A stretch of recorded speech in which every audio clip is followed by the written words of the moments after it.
大家好，欢迎来到我的频道，我是伊妮杨老师。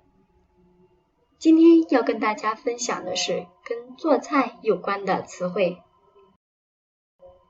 首先是准备材料，洗菜、切菜。切菜又可以分为切丝、切段、切片、切末、切滚刀块、切花。那我们来试一下，蒜切末，姜切片，辣椒切段。那么来个小结，洗菜、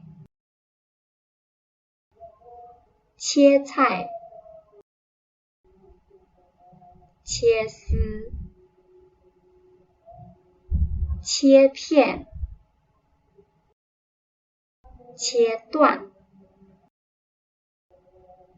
切末、切滚刀块、切花、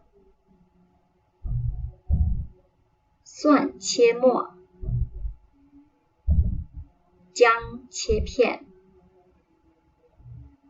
辣椒切段。你学会了吗？附有 PDF 文件和 Quizlet 练习，别忘了点赞加关注哦。